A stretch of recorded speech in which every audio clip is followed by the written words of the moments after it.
Absolute worst jobs in history. If you ever think your job sucks, remember, there was once a man whose entire professional duty was to manage the monarch's butt cheeks. The groom of the stool was the royal assistant to His Majesty's bowel movements, the last line of defense between the crown and catastrophe. Your office is a room that permanently smells like incense, trying and failing to hide regret. Your tools are some fine linen cloths and the kind of hand-eye coordination surgeons would kill for. Your workload depends entirely on how many roasted boars His Majesty devoured the night before. If he's been constipated for 3 days, well, you're about to witness the second coming. But don't think you're just some peasant scrub. Oh no, this job comes with perks. You live in the palace. You wear velvet. People bow when you walk by because, technically, you've seen the king more naked than his wife has. Whipping boy!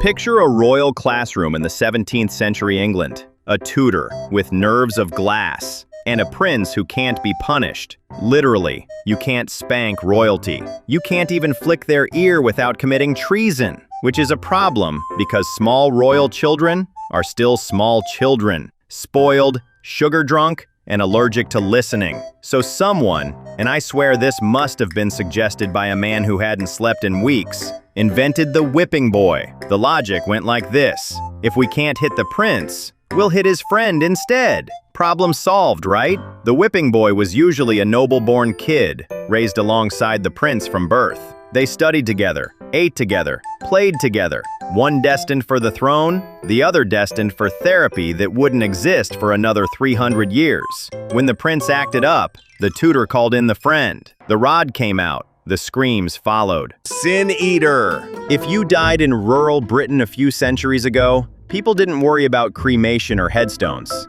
They worried about your soul getting stuck on earth like a bad smell. And that's where the sin eater came in. The human sponge for everyone else's moral grime. The job was simple, revolting, and terrifyingly literal. When someone died, the family would place a loaf of bread and a mug of ale on the corpse's chest. Then, they'd invite the local outcast, usually a half-starved man living on the edge of the village, someone already socially radioactive, to come in and perform the service. The sin eater would stand over the dead body, mutter a few lines to transfer the sins into the food, then eat the bread and drink the ale. Boom! Instant soul cleansing. The deceased goes to heaven, and the eater walks home spiritually contaminated, but slightly less hungry. But the job came with a catch. No one wanted to be near you after you'd done it. Gong farmer. Now, gong was the charming medieval slang for shit. That's right.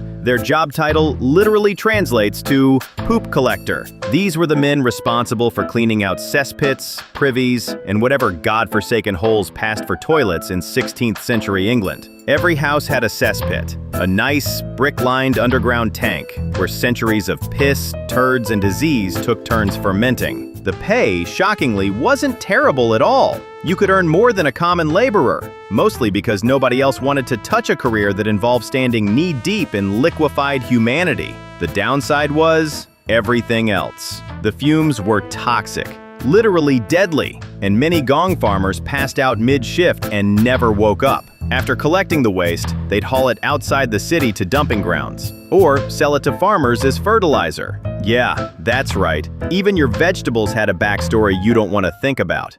Bone grubber! Now, before you picture grave robbers with shovels and guilty consciences, calm down. The average bone grubber didn't start with corpses. They started with leftovers, butcher scraps, garbage heaps, street refuse. The city threw out mountains of bones every day.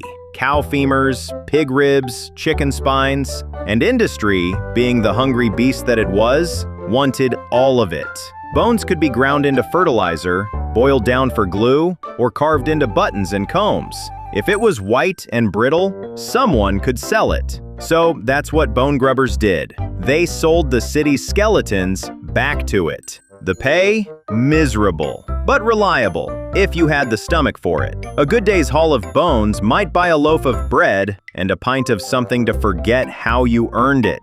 A bad day meant hunger, or worse, fighting another grubber over the rights to a particularly juicy carcass behind a butcher's shop.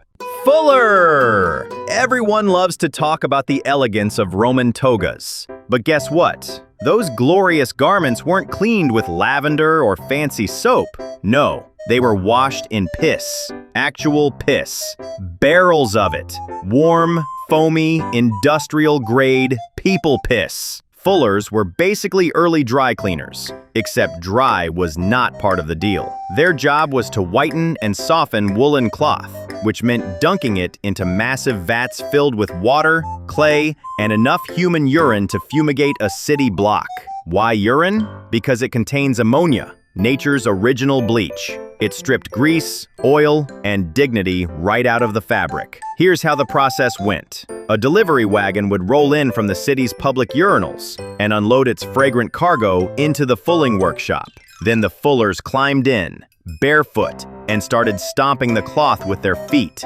They'd stomp for hours, sloshing around in this fetid soup until the cloth was clean, which is a generous word for less yellow than before. Leech collector! There was a time when every ailment could apparently be cured by taking your blood out of you. Fever? Drain it. Headache? Drain it. Broken heart? Well, drain it. Doctors were basically plumbers with degrees, and their favorite tool wasn't a scalpel, it was the leech. Now, someone had to get those leeches. Enter the leech collector, the most unfortunate job in the history of natural medicine. Their job was simple, disgusting, and occasionally fatal. Find leeches in the wild and harvest them by any means necessary. The easiest way to do that? Take off your shoes, roll up your skirt, and wade into a swamp. Then wait. Just stand there, ankle deep in mud and mosquito orgies, until the leeches smell your blood and latch on like little wet vampires with trust issues.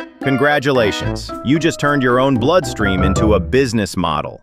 Treadwheel operator. The treadwheel was invented in Victorian England, back when people looked at suffering and said, could be useful. The treadwheel was a giant wooden cylinder with steps built into it, kind of like a hamster wheel for humans. The wheel could be 20 feet wide and hold 24 men at once, all walking in perfect silence, climbing stairs that kept rolling away beneath their feet. When it first appeared in the early 1800s, it didn't even power anything. It was punishment disguised as productivity, a way to make prisoners so exhausted they wouldn't have the energy to commit crimes again.